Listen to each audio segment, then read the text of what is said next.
बच्चों, आज मैं नवम वर्ग के लिए संस्कृत व्याकरण विषय में दूसरे पाठ के साथ उपस्थित हूँ। हमने इससे पहले स्वर संधि और व्यंजन संधि को पूरा किया और आशा है कि स्वर और व्यंजन संधि आप पूरी तरह समझ गए होंगे और उसके सारे सूत्रों और उसके व्याख्यानों से अवगत हो गए होंगे। आज मुझे आपको विसर्ग संधि का केवल इंट्रोडक्शन देना है। विसर्ग संधि हम कहते किसको हैं? तो विसर्ग संधि हम उस संधि को कहते हैं जिसमें कि प्रथम पद के अंत में विसर्ग होता है। अब ध्यान दीजिए कि प्रथम पद के अंत में जो विसर्ग है, तो जैसे हम उदाहरण लेते हैं, सह जोर आगच्छति। अब इस उदाहरण को देखिए, प्रथम पद के अंत में विसर्ग है और दूसरे पद के शुरू में एक स्वर है। फिर हम लेते हैं कि प्रथम पद के अंत में विसर्ग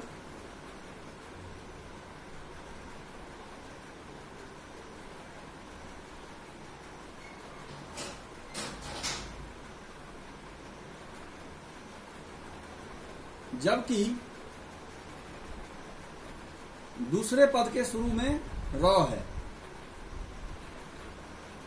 इन दो उदाहरणों में हमने क्या देखा? इन दो उदाहरणों में हमने देखा कि प्रथम पद के अंत में विसर्ग तो रहना ही है, यह परम आवश्यक शर्त है। क्योंकि जैसा कि हमने देखा था कि स्वर संधि के शुरू में, स्वर संधि में प्रथम पद के अंत में कोई स्वर होता है, व्यंजन संधि में प्रथम पद के अंत में कोई व्यंजन होता है, जबकि विसर्ग संधि में प्रथम पद के अंत में विसर्ग होता है। लेकिन दूसरे पद के शुरू में क्या हो सकता है? तो दूसरे पद के शुरू में जैसे यहाँ आ है, इसका मतलब ये हुआ कि दूसरे पद के शुरू में कोई स्वर हो सकता है।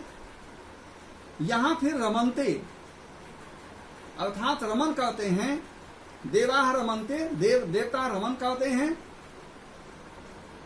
तो यहां दूसरे पद के शुरू में र है जो एक व्यंजन है। तो आप कह सकते हैं कि विसर्ग के साथ स्वर या व्यंजन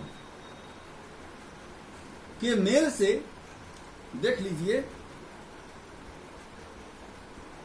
विसर्ग के साथ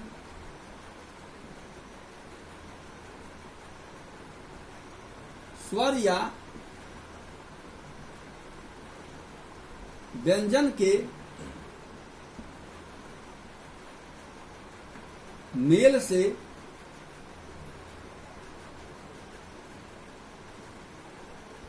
जो विकार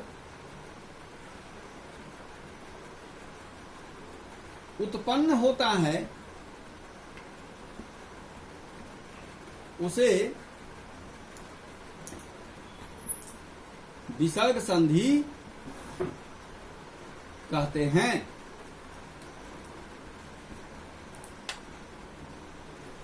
जैसे यहां विकार यही उत्पन्न होगा कि ये विसर्ग हट जाएगा और बन जाएगा सौ आगच्छति।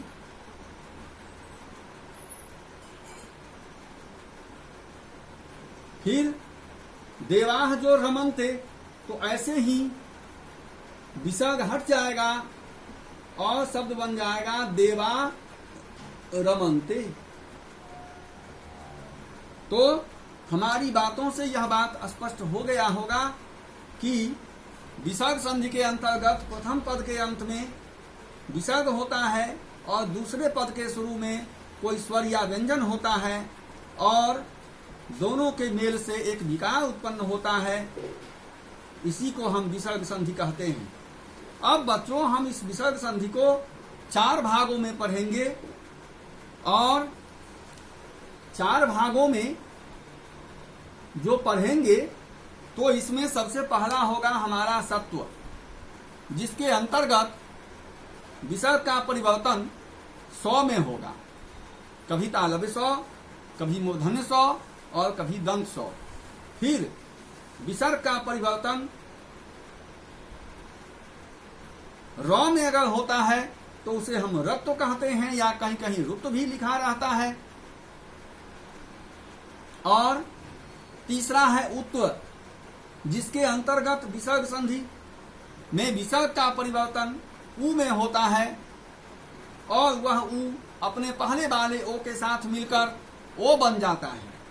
और चौथा होगा लोप, जिसमें कि विसर्ग लुप्त हो जाएगा, जैसे यहां आपने देखा कि विसर्ग लुप्त हो गया।